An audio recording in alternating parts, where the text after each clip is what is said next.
Hello, coucou, bonjour, ici Nicole depuis Terre du Sud pour la radio-télévision Attitude Énergie Santé. Aujourd'hui, c'est notre 6e jour de jeûne et on sent que la fin du jeûne approche. On commence à évidemment parler beaucoup de reprendre l'alimentation et avec quoi on va reprendre l'alimentation et comment on va gérer ça. Et c'est l'occasion pour nous aujourd'hui à Terre du Sud de refaire un peu ensemble le point. Alors, dans le processus de jeûne, quand on décide de faire un jeûne, il y a 2 cas qui, pour moi, sont bien différents et qui se gèrent pas forcément tout à fait de la même façon, encore que. La première catégorie, c'est un jeûne à visée thérapeutique. C'est-à-dire que c'est un jeûne qu'on a décidé d'entreprendre pour essayer d'aider l'organisme à pouvoir poser ces processus d'auto-guérison, à savoir la réparation et la régénération, sur ce souci de santé et pouvoir l'améliorer, voire le guérir. Et puis, il y a aussi les personnes qui sont en bonne santé, en bonne vitalité, mais qui font régulièrement des périodes de jeûne pour s'offrir des temps de transformation, de meilleure clarté où l'énergie est portée ailleurs que sur le tube digestif. C'est surtout à la première catégorie qu'on s'est intéressé puisque c'était le cas des personnes qui sont venues jeûner avec nous. Elles avaient toutes soit un problème de santé, soit en tout cas des symptômes récurrents sont vraiment gênants dans la vie. Donc, j'ai envie de rappeler que déjà, le jeûne, c'est pas juste la semaine de jeûne. Le jeûne, le processus de jeûne, ce temps qu'on offre à son organisme pour qu'il puisse se réparer, c'est un temps de descente alimentaire qui est plus ou moins long selon l'alimentation dont on part, la semaine de jeûne et tout le temps de la reprise et de la remontée alimentaire. C'est ça le jeûne. Et toute la qualité de la remontée alimentaire va se placer dans le fait qu'on va aller très très en douceur, vraiment de manière imperceptible, on va réintroduire des aliments et on verra comment après, mais avec une lenteur et une douceur pour ne surtout pas gêner les processus de nettoyage, de réparation et de régénération qui sont en cours dans le corps. Donc ça, c'est la première remarque. Alors après, les choses vont être différentes. Par exemple, quelqu'un qui a un symptôme récurrent, par exemple une douleur de genou qui le gêne beaucoup, mais qui par ailleurs est en bonne santé et avec une belle vitalité, c'est quelqu'un qui va pouvoir sortir du jeûne sans énormément de précautions, sauf de faire une remontée classique avec les bons aliments.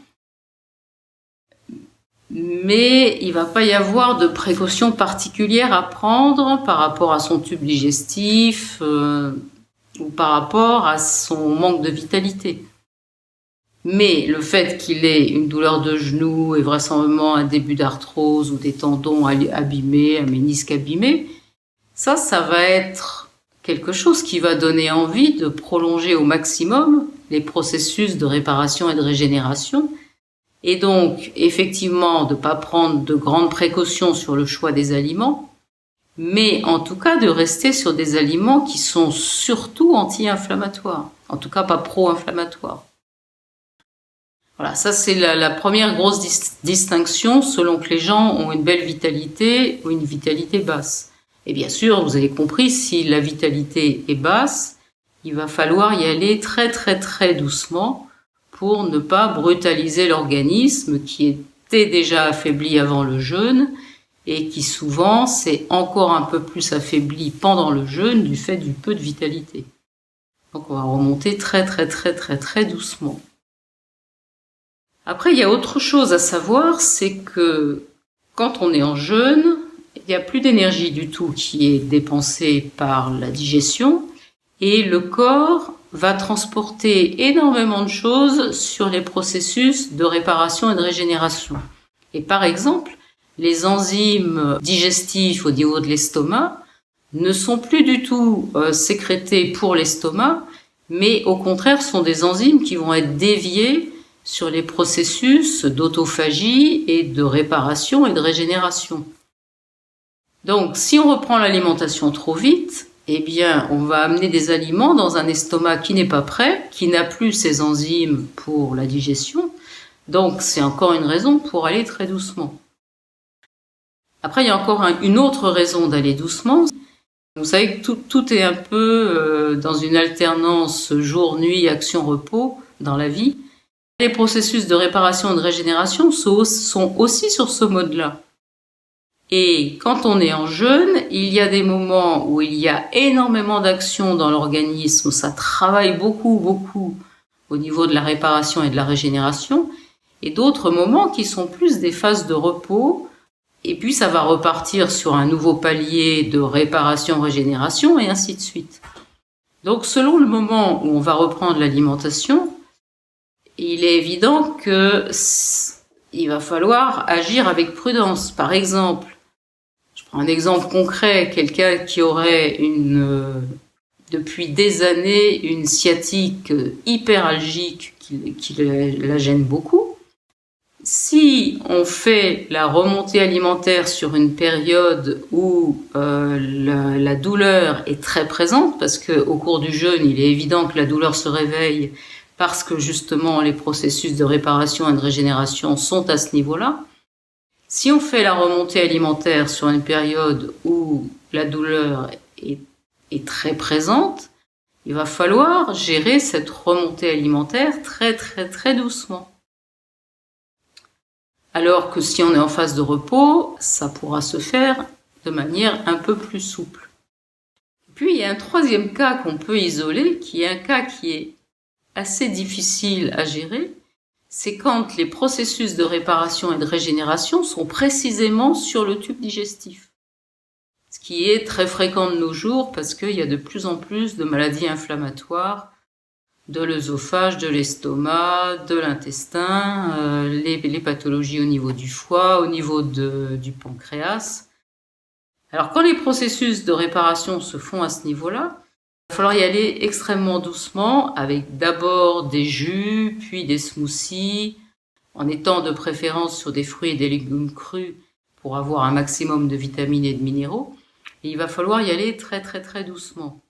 Et peut-être en aidant un peu avec des probiotiques. Là, ça sera une affaire de cas particulier.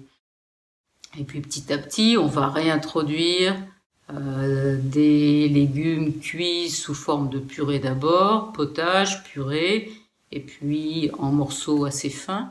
Les crudités, on les consommera râpées, avec un accent particulier mis sur la mastication. Tout le monde doit mastiquer, hein, c'est fondamental pour tout le monde, parce que la première digestion se fait dans la bouche. Il faut le savoir, les enzymes salivaires, c'est déjà une digestion des aliments. Donc, mais pour les personnes qui avaient des problèmes au niveau du tube digestif, il va falloir mastiquer énormément. Et puis, quand on en arrive au moment de la reprise alimentaire, c'est vraiment le moment de prendre un peu de recul, de se souvenir de l'intention qu'on avait posée avant même la descente alimentaire, quand on avait pris la décision de faire ce jeûne, et de se remettre là, de refaire focus là-dessus, de se remettre dans l'alignement, dans l'axe. Parce que le jeûne, c'est pas un truc miraculeux comme ça qui guérit spontanément en 6 jours, en 7 jours, en 10 jours, en 14 jours. C'est un temps qu'on a offert à notre organisme pour qu'il ait tout ce qu'il fallait pour réparer et régénérer. Mais il y a encore sûrement beaucoup de travail à faire. Donc il faut se réaxer un peu sur la raison pour laquelle on avait démarré ce jeûne et ne pas tout arrêter brutalement en choisissant des aliments qui vont être inflammatoires, passer une semaine de remontée alimentaire. Moi, je vois beaucoup de personnes qui, après avoir jeûné, font la remontée alimentaire, font bien attention à démarrer avec les légumes, les crudités et les fruits, d'abord en jus ou en smoothie, puis râpé, potage de légumes. Il faut bien attention à tout ça et rester quelques jours sur les légumes et les fruits. Ensuite réintroduire les légumineuses, les graines germées, tous les oléagineux. Ensuite remettre un petit peu de protéines animales pour ceux qui en consomment, en commençant par les œufs. Et puis ils ont fait leur semaine de remontée alimentaire et hop, c'est gagné, on repart dans l'alimentation d'avant. Non, l'alimentation d'avant, c'est celle qui vous a rendu malade. C'est celle qui a créé les symptômes qui vous gênent. C'est pas cette alimentation qu'il faut reprendre. Si vous avez repéré au cours de votre jeûne que peut-être il y avait des choses qui étaient pas correctement alignées dans votre vie, que vous avez repéré en parlant entre vous que votre alimentation ça pourrait être mieux que ce que c'est, mais c'est le moment d'en changer. Parce que sinon, les symptômes, ils vont réapparaître. C'est toujours très compliqué ce moment de la remontée alimentaire parce que c'est le qui tout double. Ou cette semaine de jeûne, elle va déboucher sur quelques modifications dans vos habitudes de vie qui vont faire que petit à petit les choses vont continuer à se nettoyer, se réparer tranquillement et ça va vous changer la vie. Ou bien vous repartez dans exactement les sillons que vous connaissez bien et ils vont réapparaître. Alors c'est pas une mise en garde, c'est pas des interdits, c'est bien au-delà de ça, c'est quelque chose qui est entre vos mains. Mais ce qu'on peut dire quand même pour conclure, c'est que il y a de plus en plus de gens qui sont malades, qui sont en tout cas pas bien portants, qui sont pas en santé et vitalité. Et il y en a énormément qui ne sont pas en santé et vitalité parce que ils sont trop sédentaires, ils savent pas respirer et puis ils mangent mal. Et s'il n'y a pas des choses qui sont changées au niveau de la sédentarité, de la façon de respirer, de la façon de bouger le corps en fonction de la respiration, et s'il n'y a pas des choses qui sont changées au niveau de l'alimentation, eh bien, la santé et la vitalité vont pas être au rendez-vous. Tout ce qui était là avant va réapparaître.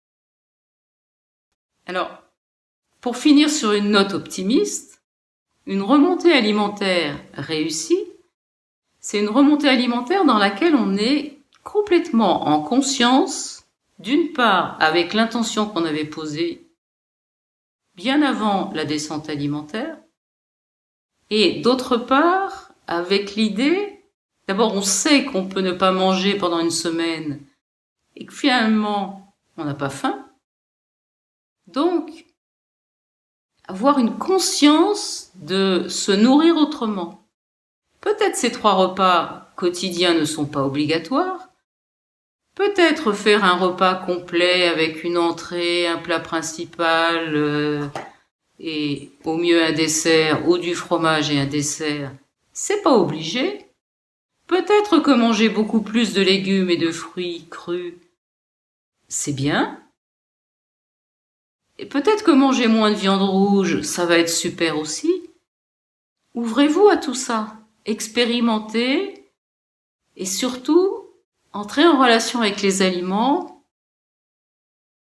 Arrêtez de manger devant la télé si vous le faisiez. Voilà, octroyez-vous un temps où vous ne faites que ça et vous êtes là avec les aliments et vous mangez. Et là, vous allez voir que vous allez manger beaucoup moins en quantité. Vous allez manger des produits de meilleure qualité puisque vous en mangerez beaucoup moins. Vous aurez de quoi vous payer des produits de très bonne qualité, très goûteux. Et c'est comme ça que petit à petit, les processus de réparation, de régénération vont continuer et vous allez être en santé et en vitalité. Voilà, je vous souhaite une belle journée. Je vous dis à demain pour une nouvelle vidéo.